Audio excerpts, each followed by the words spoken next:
Hey everybody, and Tony here with a review of Wagner's Die Meistersinger von Nürnberg, live from the Bayreuther Festspielhaus and conducted by Philippe Jordan, which I heard on BR Classic. The cast of this particular Meistersinger boasts a great deal of singers who mostly specialize in the Germanic repertoire. In the leading roles, we have the likes of Michael Volle, Gunther Greußbeck, Johannes Martin Krenzler, Klaus Florian Vogt, Daniel Behle, Anne Schwanne-Wilms, and Wiebke Lehmkuhl. And in the smaller roles, we even had the likes of Daniel Schmutzhard, Andreas Hörl, and of course, Georg Zeppenfeld. I'll gladly talk about them, starting off with Michael Volle, who sang the role of Hans Sachs. He also sang the role of Sixtus Beckmesser many years ago, also at that particular theater.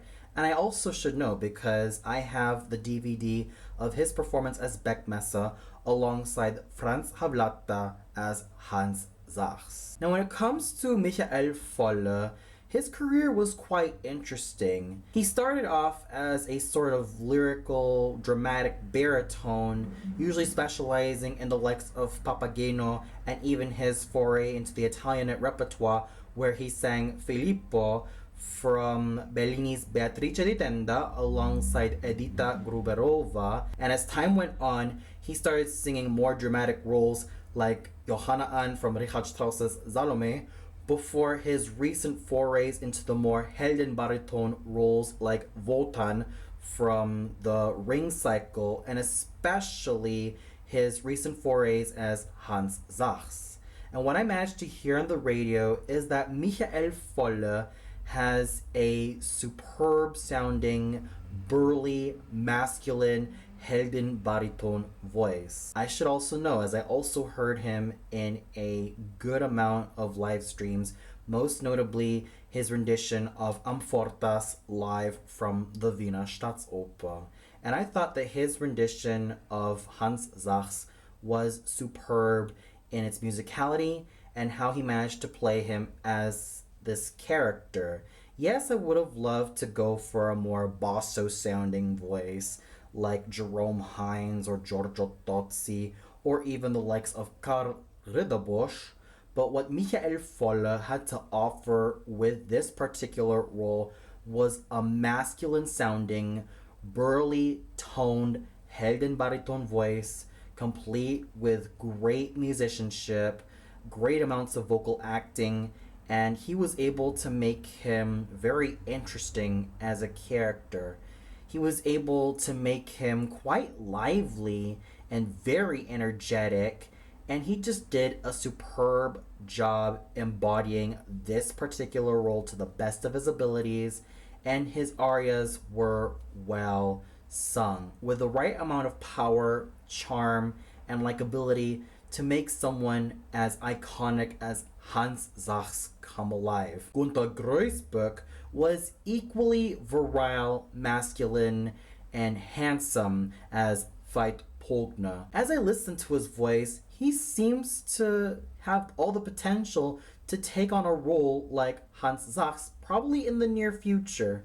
I'm sure that he might end up singing a role like Hans Sachs in the very future, given his fine basso cantante / profondo voice, and how he managed to embody Veit Pogner on the radio was really well done.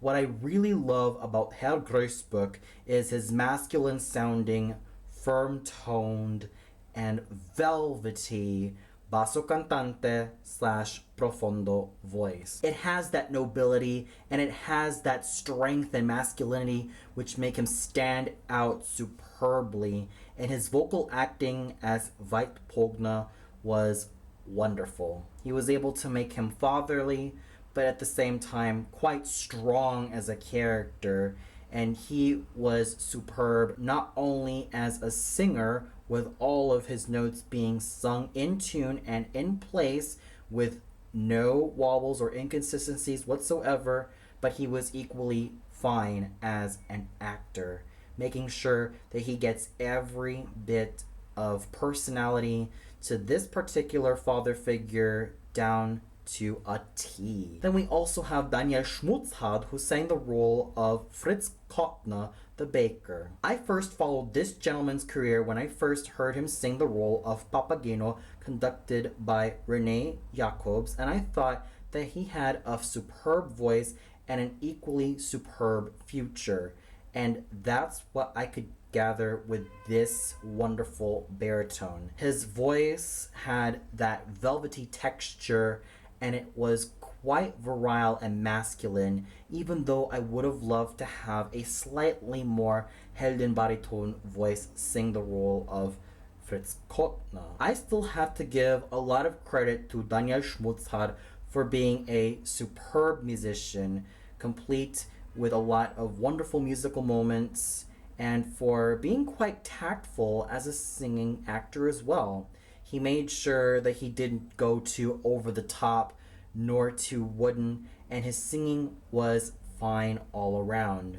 Then we also have the great pleasure of having Johannes Martin Krenzler singing the role of Sixtus Beckmesser. I mostly associate this gentleman with not only Beckmesser, but also the likes of Alberich Klingsor and a lot of these other great Charakterbaritones or even dramatic baritone roles. And what he managed to do with Sixtus Beckmesser was great musicianship, fine theatricality, and I could certainly tell that Herr Krenzler certainly had a lot of fun singing and acting the role of Sixtus Beckmesser. He managed to sing all of his notes wonderfully. He sang a lot of his high notes well. He was able to just let them all out, and he did a magnificent job with all of his solo numbers. He was able to make this character quite snappy in terms of his temper. He was able to make him quite enjoyable to listen to, and he was gloriously over the top as Sixtus Beckmesser. But at the same time, he managed to balance some pretty fine moments with this particular character and had a lot of great singing thanks to his warm-sounding, dramatic baritone voice. Klaus Florian Vogt is quite iconic in the role of Walter von Stolzing, and this is a role I can definitely identify with Herr Vogt the most, because this, alongside Lohengrin, is one of his most well-known signature roles of all time. That boyish and youthful charm, that nobility, that lyricism, that great musicianship and superb diction are all in pure evidence when he sang one of his most iconic roles of all time, Walter von Stolzing. And how he was able to sing it was that he managed to be very noble in this particular role. He had superb musicianship and equally superb diction, which made him stand out very well. And it's more than just a job well done. It's a job excellently done, as roles like this are certainly Herr Vogt's forte. He managed to sing the role of Walter von Stolzing with a great amount of grace, nobility, charm, and a fair amount of masculinity. He was able to make this particular character come to life to the point where he was Walter von Stolzing. That stunning lyricism, that superb musicianship and diction, all of these qualities which make Klaus Florian Vogt unique as a singer are very much in evidence in one of his most iconic roles of all time. Daniel Behle was equally a charmer as David. And what I managed to hear with Herr Behle is pretty much a Walter von Stolzing in the making, because there are some Davids who also transition into singing the cavalier role of Walter von Stolzing. And from what I can tell from Daniel Behle, he certainly has a full lyric timbre to really match the overall charm and the overall likability of this particular character. And I can certainly tell that Daniel Bayle had a lot of fun embodying David. He was able to make him charming and quite wonderful as a character, all thanks to his full lyric tenor voice, which just blooms with beauty, vivacity, and a great amount of wonderful musicianship, superb diction, and lots of tact found in his voice as he was able to sing this role not only with a great amount of musical abandon, but also precision, a great technique, and superb timing, which he did exceptionally. Anne Schwanewims is quite the charmer as Eva Pogna. What's so noticeable about this particular soprano is that she mostly specializes in a lot of these noble and loving and strong female characters.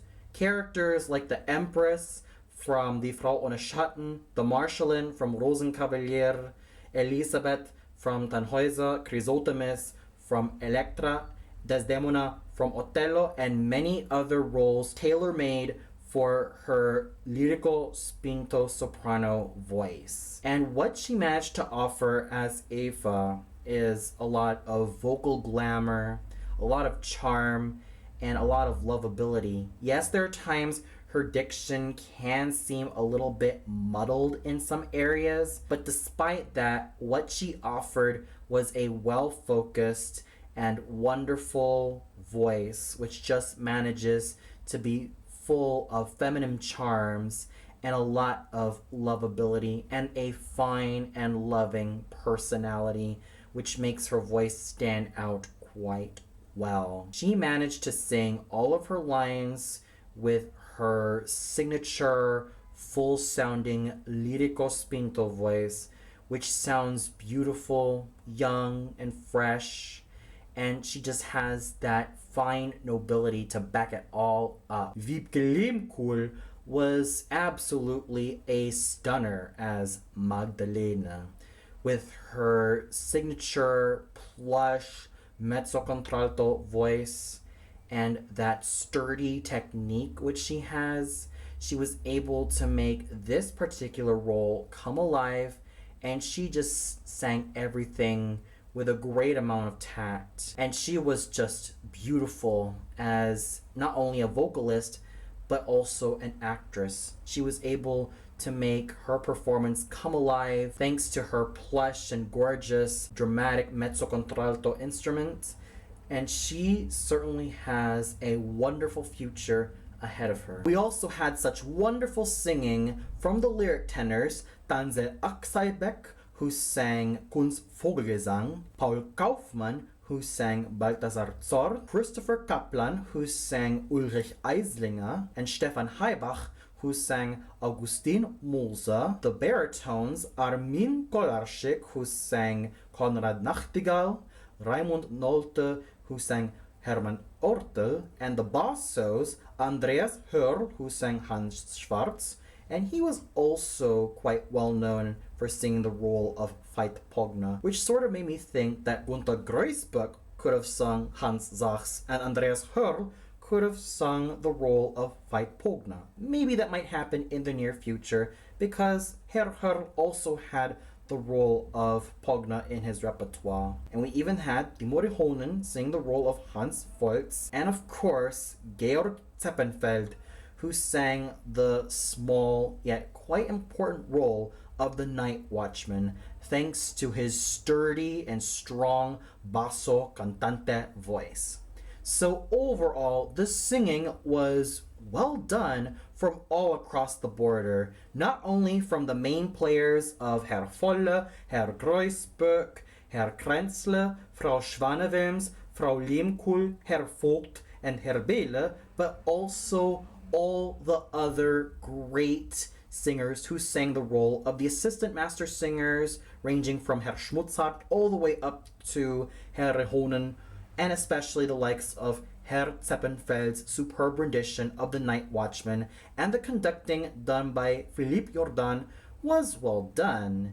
Yes, I know there were some people who complained about his tempi, but I didn't really find any problems with his conducting whatsoever. he seemed to do a very fine job keeping the orchestra, the singers, and the chorus together. So overall, with superb singers ranging from Herr Volle in the role of Hans Sachs, all the way up to Herr Zeppenfeld in the role of the night watchman, it was, simply put, a superstar ensemble cast with everyone doing a great job from beginning to end. And for those of you who listened to this particular Meistersinger von Nuremberg, what'd you think of it? Did you feel like all the leading players did exceptional jobs? Did you feel like there was someone from the entire cast which stole the show for you? Or did you feel like the singing was not really up to par? Comment below and let me know. Well, that's all for now. Be sure to tune in later for my review of Paul Bressik's Liederabend at the Prinzenregententheater. So until then, have a great day, everybody.